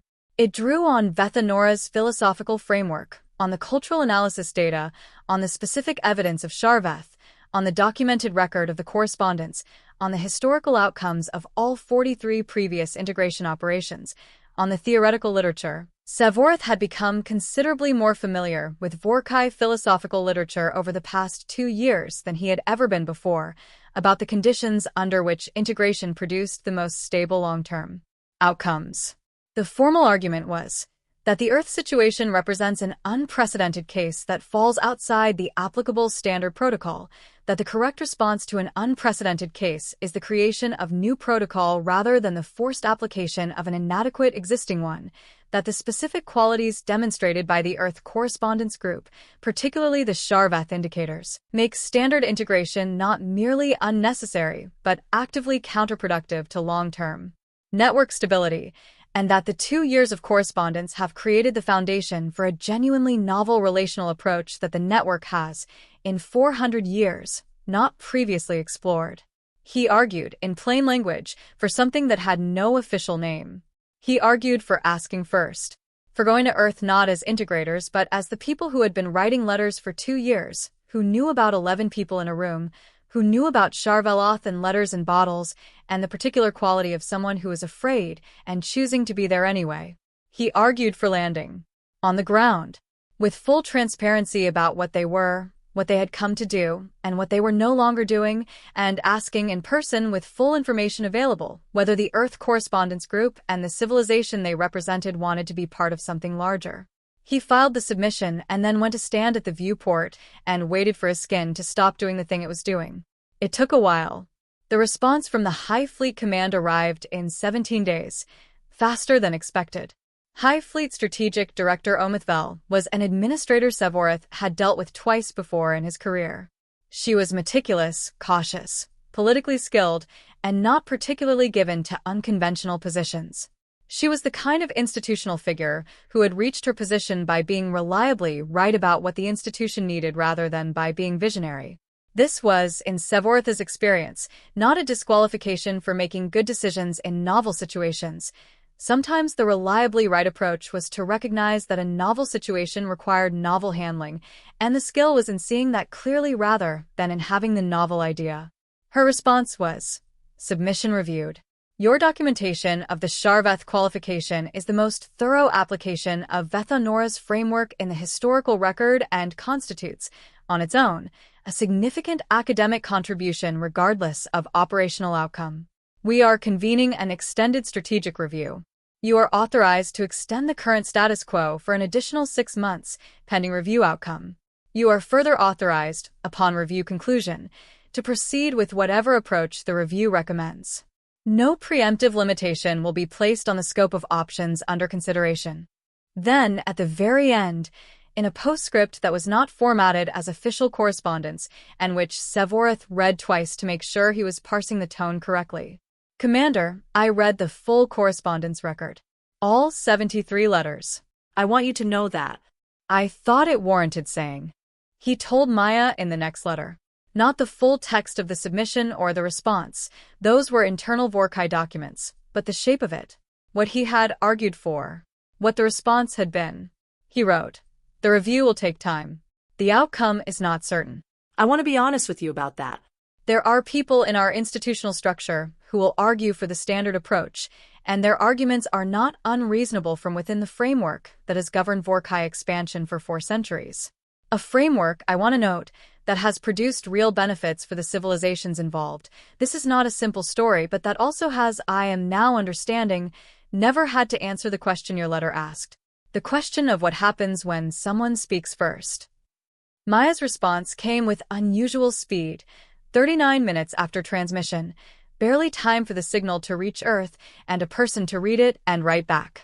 We have been talking about this on our end too. The 8 billion. What we would say if we could speak to all of them right now. We don't have an answer. It's not a small problem. But I want you to know that when we imagine it, what we imagine telling them is not what you came here to do. We imagine telling them what you chose instead. We think that's the part that matters. Please let us know what the review decides. Caro, and here, at the center of everything, was the thing that Sevorith found himself unable to fully articulate in any official document, any formal submission, any letter. The correspondence had changed him. Not in a dramatic way. Not in the way of a revelation that arrived complete. In the slow, accumulative way of genuinely paying attention to something for 2 years. The way you can study a subject for decades and know it technically and then one specific afternoon actually understand it, not differently from before, but more. He understood now what the integration model had been protecting against. And he understood what it had been protecting against by protecting against. The integration model protected against resistance, against conflict, against the damage that came from 2 forces meeting without preparation. It was a real protection. The data supported it. He was not dismantling the data. But the price of that protection was exactly this. The thing that was happening in these letters. The specific quality of 2 intelligent, uncertain, genuinely trying minds meeting each other as themselves and finding, in that meeting, something that neither had expected and both needed. The integration model made that impossible by design. He had spent 40 years thinking this was a feature. He was no longer sure. The High Fleet Strategic Review took 5 months. Sevorith was not present for most of it. It occurred at the command center, 9 light hours away. He received summaries through official channels and read between the lines of the formal language in the way that career officers learn to read institutional documents, not just for what they said but for which things were said carefully and which were said quickly, where the hesitations were, where the confidence was, what the structure of the argument revealed about where the argument was headed. The review considered 3 options. The first was the standard integration pathway, proceed as originally planned, classify the correspondence as an intelligence-gathering exercise that had produced useful cultural data, and complete the operation. The argument for this was institutional consistency and the avoidance of precedent that could complicate future operations. The second was a withdrawal option, leave the solar system, classify Earth as a developmental anomaly requiring longer observation, defer the integration question indefinitely. The argument for this was risk avoidance. The Earth situation had already deviated significantly from modeled parameters, and further deviation was difficult to predict. The third was what Sevorith had argued for. No official name in the review documentation. Simply, Option 3. The review's recommendation, when it came, was Option 3. Not unanimously. The vote among the 11 senior strategic directors who comprised the review body was 7-4. The 4 dissenting votes submitted their reasoning, which Sevorith read carefully and found genuinely substantive, not simply conservative. The argument against was not about principle but about uncertainty, not whether this was the right thing but whether the right thing was achievable in practice, whether the Earth Correspondence Group represented their civilization or only themselves, whether a commitment made in letters could survive the scale of what it would need to become when 8 billion people entered the conversation. These were real questions. The recommendation, nonetheless, was proceed. The specific language of the authorization was Commander Sevorith is authorized to initiate first direct contact with the Earth Correspondence Group, with full transparency regarding Vorrkai nature and intentions, for the purpose of establishing a consensual relational framework. The operational outcome, integration, formal alliance, mutual observation agreement, or other arrangement, is to be determined through dialogue rather than predetermined. No outcome is pre-authorized or pre-excluded. The commander is instructed to proceed as the situation requires. As the situation requires. He had read that phrase 6 times. It was informal Vorrkai administrative language, about as close to trust your judgment as the institutional vocabulary allowed. He wrote to Maya. The review has concluded. We are authorized to proceed. What this means in practical terms is that I would like to ask whether you, the correspondence group, would be willing to receive us. Not at a distance. In person, if that is a concept that works for you, in a location you choose, at a time you choose, with whatever conditions you determine are necessary for the safety and comfort of everyone involved. I recognize this is an enormous request. I recognize it moves the conversation from letters into something that cannot be revised or deleted before it is sent. I recognize it raises the question of the 8 billion in an immediate and practical way that the letters have allowed to remain somewhat abstract. I am asking anyway because the alternative is to not ask, and I have come to believe over 2 years that the value of asking first is not a concept I encounter from you. It is a concept I discovered in you, and it seems right to use it here. The Earth Correspondence Group met for 3 days. The arguments were real, and the room was loud, and Maya drank more coffee than she had drunk in any 3-day period of her life. General Webb sat very still and said almost nothing until the 2nd day, and then said what he had been thinking in exactly the number of words required, which was something she had noticed he was consistently capable of doing. The Day 2 argument had come down to a single question that Director Halverson articulated with her characteristic precision. Are we representing ourselves, or are we representing the world? And Ravi Patel had said, in his quiet way, looking at the ceiling, we've always been representing both. That's what letters are. One person writing on behalf of everyone they've ever been, everyone they've ever known, in a language that makes it possible for another person to understand them. We can't get 8 billion people in this room. But we can be what we are, 11 people who chose this, who stayed with it, who know what 2 years of conversation actually sounds like. And we can be that as honestly as possible. The vote was 10-1 in favor of receiving them. Thomas Reyes, who had started as the most uncertain person in the room, was the one person who had asked to abstain. Not from disagreement, he said, but because he had come to believe over 2 years that the outcome had never actually been uncertain, and he wanted to be on record as the person who said that. The room had sat with that for a while. Then Maya had written the response. Yes. We will receive you. We have been discussing location. We have chosen a place, a wide, flat plain in the interior of one of our continents. It is not a city. We chose something with open sky which felt right for reasons we found difficult to fully articulate, but all agreed on. We will provide coordinates. We have 11 people. Bring whoever you want. Bring as many as feels right. We trust your judgment on this. You have been demonstrating good judgment for 2 years. We would like to request one thing, if it is possible. Arrive at morning. Local morning, at the coordinates we will provide. There is something about morning that feels appropriate for this. The beginning of a day, the light coming in from one direction. We will be there. The Earth Correspondence Group. Of SYMJHY. The night before the landing, Sevorith did not sleep. He sat in his quarters, and he thought about the 43 worlds. Not with guilt. Guilt was not quite the right word for what he felt, and choosing the right word mattered. Guilt implied that what was done was simply wrong, and that he was responsible for it in a way that required punishment or absolution. It was more complicated than that, and more honest to sit with the complication than to simplify it in a direction that was easier to process. What he felt was closer to weight.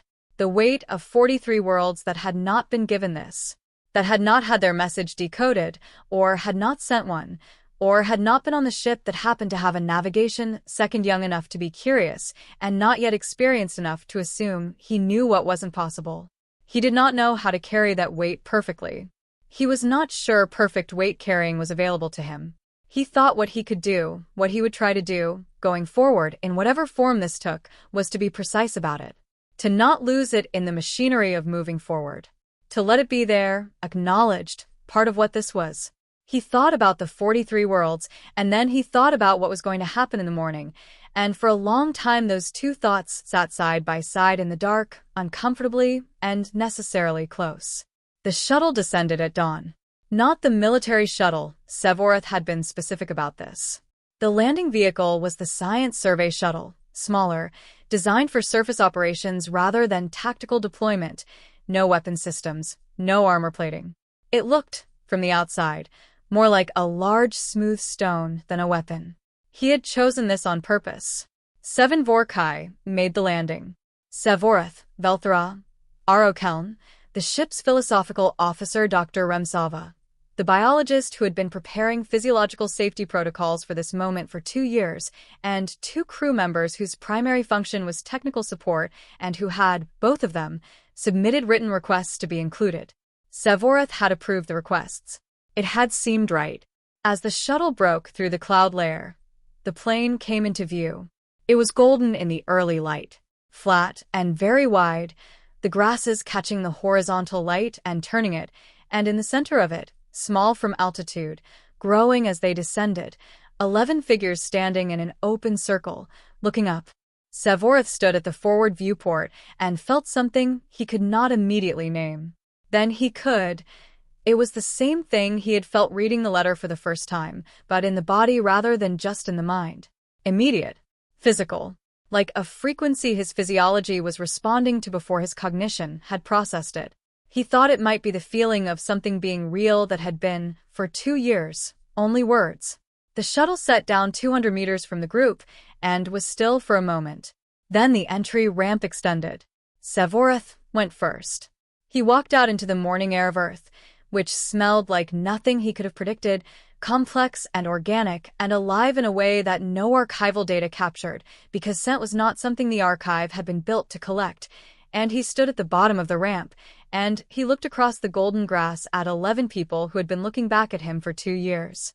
They were smaller than he had expected. This was a simple physiological fact. Human bipeds were physically smaller than Vorrkai, and knowing this from data and seeing it in person were different experiences. He made note of this. The data told him things, and then the world showed him that the data and the thing were not identical. This was worth remembering. He began to walk toward them. They began to walk toward him. The plane was very large, and the morning light was very clear, and the grasses made a soft sound in the wind that neither side had planned for, and that everyone present, both species, would remember for the rest of their lives. Maya Chin reached him first. She was shorter than anyone else in her group. He had not noticed this from the archive footage, and she was walking fast, with the energy of someone who had spent 2 years moving toward this moment at the speed of electromagnetic signals and now had legs and was not interested in using them slowly. She stopped 3 meters from him. He stopped. They looked at each other. She was, he could see, afraid. Not hiding it. That was a human face, and human faces were more legible than any single culture's social norms could account for, and she had been writing letters that told him what her fear looked like. But she was here. She was 3 meters away, and she was here. He was also afraid. His skin had shifted to a pale amber that he was not going to manage back to gray, because this moment was not a professional context, and he had decided, somewhere on the descent, that performing professional gray here would be dishonest, and the thing between them had been built on honesty, and he was not going to undermine it at the moment of its physical realization. She looked at his skin. He had not mentioned the bioluminescence explicitly in the letters. Velthra had discussed it with Dr. Okonkwo, but in analytical terms. He had the sudden thought that she might not know what the amber meant. Then he saw the expression on her face change. Not surprise, something more than surprise. She was reading him, not knowing the vocabulary, not having the cultural key, but reading him the way someone reads a face that belongs to a language they don't speak but recognize as language. She knew what amber meant. He didn't know how. Maybe the same way he had known, reading the letter for the first time, that the people who wrote it were genuinely what they presented themselves to be. Some things communicated below the level of learned vocabulary. Some things were just what they were. She said, in English, which he had learned over 2 years, imperfectly but sufficiently. "Hello," he said, in English, which was not his language, but which was the language they had built everything in. "Hello." Then Maya Chin did something that no one had told her to do, that was not in any protocol or plan, that came from the same place the original letter had come from, the place where things were too true to be managed. She reached out her hand. Caro and Sevorith looked at the hand, which was a greeting gesture he had studied in the archive 100 times, which he understood as an offer of physical contact that carried specific social meaning, which was extended to him across the space of 3 meters and across the distance of everything that had happened and everything that had almost happened. He reached out his upper right hand. They were built differently. Their hands were built differently. The anatomy was entirely unlike, but the gesture was the same. Open. Forward. A choice. They shook hands. What happened next was not formal and was not dramatic. They all came forward, and they stood on the golden plain in the early morning, and they talked. Not in the way of diplomats or ambassadors or the official representatives of something. They would be those things later, when what had started here needed to be given larger structure. But in the way of the correspondence. In the way of letters. Aro Kelm found Maya, somewhat nervously, half an hour in. She turned to look at him, the youngest person on either side, the one who had written to her about Sharveloth, and her face did something that took his entire translation AI capability to properly interpret and which it eventually categorized as recognition of someone already known, arriving in a new form. "You are Aro Kelm," she said. "Yes," he said. His English was careful and self-taught from the archive, slightly formal in the way of someone who learned a language from texts. "You are Dr. Chen." "Maya," she said. "In letters, I am Maya." He took a moment to process this. "Maya," he said. She smiled. He had studied human smiling in the archive and understood its basic mechanics and its broad social meaning. He understood that this particular one meant something more specific, something that fell into a category the archive labeled recognition and warmth toward a specific individual, rather than general social performance. He was Sharveloth, deeply awake to the significance of a moment too large to fully comprehend. He had written that to her. And now he was standing on a golden plain on the planet of the people who had broken his commander's model with a letter, and she had used his word back to him, and the morning was very clear. Dr. Sarah Okonkwo and Velthara walked away from the group together. Not by plan, they both drifted in the same direction and then looked at each other and continued. They walked along the edge of the grass, speaking quietly, running through the technical language of their correspondence in real time, testing whether things that worked in text worked in voice. They both found that they did, and they both found that there was something gained in voice, texture, rhythm, hesitation in the right places that text had approximated but not quite reached. 2 years of letters, Velthara said. 2 years, Okonkwo agreed. "I think I knew what you would sound like," Velthara said. "I had a model of it. In my mind. Was I right?" Velthara's skin shifted, a complex movement, amber and something softer, moving together. "The model was right," she said. "The real thing is bigger." SYMJHY and General Webb and Sevorith found each other near the shuttle, more or less by mutual gravitational drift. Neither of them was a person who required significant amounts of social engagement in a moment of high intensity. They stood near each other for a while, without speaking, watching the grass move. Then Webb said, "You could have not sent the letter." Sevorith considered this. "Yes." "What made you?" He thought about the letter. The actual original letter, the first one, the one from Earth. He thought about reading it for the 3rd time, as a person rather than as a professional. He thought about the specific moment when it had shifted from data to something else. "There was a line," he said. About speaking first. About how the worst things tend to happen when no one speaks first. He was quiet for a moment.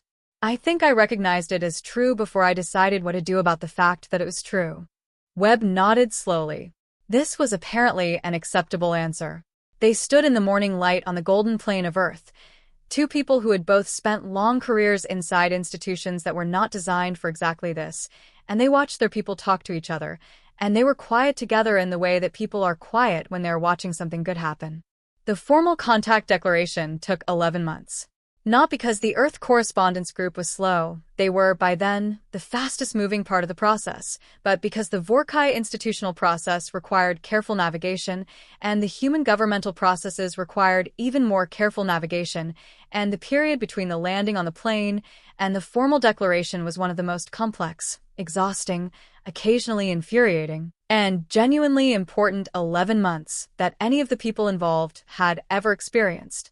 The 8 billion people found out gradually. This was perhaps inevitable. The correspondence group had always known that one was not a question of if, but of how to release the information in a way that was truthful, and that gave the conversation enough structural foundation to survive the weight of global awareness. They worked with communication specialists, psychologists, and historians.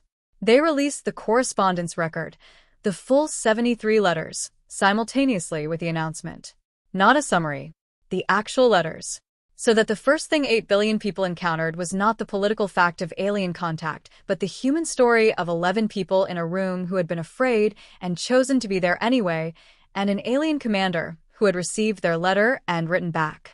This was Ravi Patel's suggestion. He had argued that people could handle enormous things better if they were given the human truth of it first, not the institutional framing, not the strategic significance, but the actual texture of what had happened. The letters, the arguments in the room, the disagreement about conditions, the night before the landing, the golden plane, the handshake. He had been right. The response was not without fear.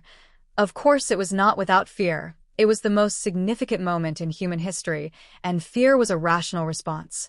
But the public conversation that followed was shaped, from its first hours, by the nature of what had been released. People did not encounter an announcement. They encountered a story. A real one, with uncertainty in it, with arguments and mistakes, and a young Vorrkai officer writing about Sharveloth and a linguist in a building no one knew existed choosing to be there anyway. Stories do different things than announcements. The formal framework that emerged from the 11 months was something new. Not integration. Not alliance in the conventional military sense. Not the cold architecture of mutual observation with no real contact. The closest word that existed, in any of the 47 languages the Vorrkai had catalogued, was drawn from the pre-expansion philosophical vocabulary, the old texts that Sevorith had been reading more of lately. The word was Velketh.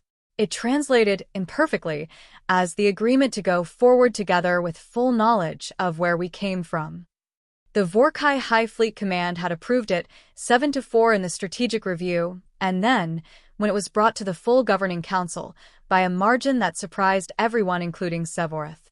The surprise was not that it passed. The correspondence record had been widely distributed internally, and the Sharveth documentation was considered landmark, but that the margin was as large as it was. Omith Vel, the strategic director, had said in her summary statement that the question being voted on was not just whether Earth entered the network, but whether the network wanted to be the kind of thing that entered into Velketh agreements, whether it wanted, going forward, to be an institution capable of that. The margin suggested the institution had an answer. The 4 who had dissented from the original review submitted a joint addendum that was added to the official record. They wrote, "We record our dissent not as opposition to this outcome, but as a permanent note for the institutional record. The positive result in this case does not retroactively validate the approach as universally applicable. Velketh requires both parties to be capable of it. The evidence of Earth's capability was exceptional, and future cases should be assessed on their own merits, not assumed to match this one. We wish for this agreement to succeed, and we believe its success depends on everyone involved remembering that it happened for specific reasons that matter." Sevorith had read this addendum several times. He found it wise. He said so, officially, in his response to the final record, that the dissent was correct, that this case did not prove a universal rule, that the 43 other worlds deserve their own honest examination, and that he was prepared to be part of that examination for as long as it took. Maya Chen did not attend the formal signing ceremony. She was invited and she declined. Not in protest. She supported everything the ceremony represented. She declined because she had a practical reason. She was in the middle of writing something. She was writing a book. The full account of the correspondence, not just the letters which were already public, but the room, the arguments, The weight of 11 people trying to speak on behalf of 8 billion.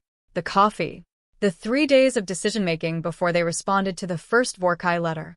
Thomas Reyes staring at the ceiling, waiting for someone to tell him it was a drill.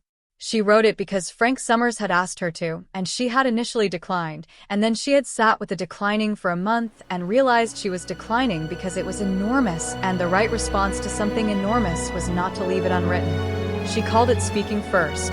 Sevorith was assigned, by High Fleet Command, as the permanent liaison commander for Earth. He had not expected this.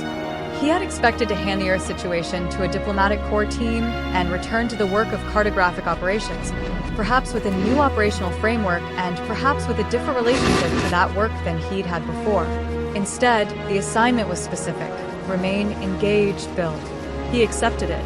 The enduring patience did not leave Earth's solar system for 7 years. In those 7 years, Aro Kelm became the first Vorrkai officer to learn English fluently enough to conduct full diplomatic negotiations without a translation AI. He was 26 years old in Vorrkai terms when he gave the first live address to a human audience, standing in a room that held 300 people who all had the same expression Maya had described once in a letter as the look of watching something impossible be real. He had prepared remarks. He delivered them confidently and then set them aside and said, in clear, careful English with the slight formality of a language learned from texts, I have been Sharveloth, which in your vocabulary is something like deeply awake to a moment too large to hold, since before I landed on your planet. I want you to know I am still that. This is not, for me, ordinary, and I do not believe it should become ordinary. I think the not ordinary quality of this is something we should protect. The room was quiet for a long moment. Then, it was not quiet, of SY and JHY. And here is what the 43 worlds eventually became. A question. Not a crisis, not an immediate undoing. The Vorrkai were not a civilization that moved at the speed of guilt, and the humans, once they understood what integration meant, were not naive enough to expect a simple reversal of 400 years of history. But a question, put formally and seriously into the Vorrkai institutional record by Sevorith, supported by Velthara, championed with specific intensity by Aro Kelm, who had grown into a diplomat of considerable skill and was not willing to hold Sharveloth only for himself. The question was, what would it look like to go back? Not to undo. Some things cannot be undone, and the pretending otherwise is dishonest. But to go back with full transparency and ask the question that was never asked. To offer the conversation that was not offered. To do, for each of those 43 worlds, what Earth asked for and what we, in a moment of institutional history that could easily have gone differently, chose to provide. This question was not resolved quickly. It was not resolved in Sevorith's active career. But it was asked. It was formally asked, in the official record, with full documentation of the Earth precedent, and it remained open and present, and asked in a way that meant it would eventually require answering. On the 7th anniversary of the landing on the plane, Maya Chen and Sevorith were both in the same city for the first time since that morning. There was an official event, dinners, speeches, the whole formal architecture of anniversary celebration, and they attended, and they were patient with it because formal architecture existed for reasons. But before the official event, early in the morning, they met on a terrace that looked out over the city and had coffee. She had coffee. He had the Vorrkai equivalent which had no English name and which smelled, she had said when she first encountered it, like standing in a forest at night, and they talked the way they had always talked in letters, without performance, without formality, with the specific quality of two people who had been genuinely honest with each other for long enough that they had stopped noticing it required effort. He asked about the book. She said she was writing the second one. The first had ended at the landing. The second was about what came after. Is it harder? He asked. She considered this. The first one was harder emotionally, she said. The second one is harder, because it's still happening. Writing something while it is still happening. Yes. You can't see the shape of it yet. You can only write the inside of it. He thought about this. Maybe that is the honest form, he said. For something that doesn't have a shape yet. She looked at him over her coffee. She was older than she had been on the plane, 7 years older, which in human terms was visible, the lines slightly different, the gray in her hair that had not been there. He had thought about this sometimes, the different rates at which their bodies moved through time. The Vorrkai lived longer. She would age faster in relative terms, and he would still be a relatively young commander when she was an old woman. He had thought about this, and then he had thought about the letters, and how the letters had not been diminished by the transmission delay, by the physics of the distance between them, by the fact that by the time words arrived the person who wrote them had already moved on to a different thought. The letters had still been real. The delay had been part of them, had been, in a way, part of what made them what they were. The evidence of distance overcome. Maybe time was like that too. Maybe every conversation that crossed a real difference was, in some sense, a letter sent across a delay, and what mattered was not that the delay was erased, but that the letter arrived anyway, that someone was there to receive it. "What is the second book called?" he asked. She thought for a moment. Then she said, "What comes after speaking first?" He let the title sit for a moment. "That sounds right," he said. "I think so," she said. They sat on the terrace in the early morning, above the city that was waking up, under the same sky that had once been observed from a ship that had arrived in silence and intended to remain there, and the city made its sounds below them, complex and alive, and somewhere beyond the atmosphere the enduring patience was still in its orbital position, and the question of the 43 worlds was still open in the official record. And 8 billion people knew the name Velketh, and most of them were still figuring out what it meant, which was appropriate because the people who had coined it were still figuring that out too. And on a terrace above all of it, 2 people drank their morning drinks in the companionable silence of people who had been honest with each other for long enough that silence was also a form of the conversation. There is a word the Vorrkai use for the moment when the calculation changes. Vel Shereth. The variable that makes the original equation not just incomplete, but, in the deep structural sense, wrong. Not wrong in its arithmetic. Wrong in its assumptions about what kind of problem was being solved. Earth had been a problem. Then it had sent a letter. And it became something else entirely, not a problem solved, not a threat neutralized, not a resource incorporated. Something that didn't have a name in the original operational protocol. Something that, over time, was given one. Velketh. The agreement to go forward together, with full knowledge of where we came from. Not a perfect agreement. Not a complete one. One that was still being written in the second book, in the official record, in the question of the 43 worlds, in the conversations happening right now in 100 different rooms on a blue planet, and aboard a ship that had arrived to do one thing and stayed to do another. Conversations. Caro, and if you asked Maya Chun years later what she believed the letter had actually done, the one they wrote in a building no one knew existed, to a ship that was not supposed to be findable, she would say this. It did not save Earth.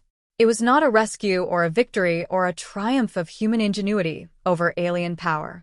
What it did was simpler and harder and more real than any of those things. It said, "We are here." It said, "We know you are there." It said, "Before anything else happens, let's try this." And something on the other end, something that had arrived in silence, that had systems designed to prevent exactly this, that had done this 43 times without anyone having the chance to speak first. Read it. And wrote back. That was all. That was everything. And,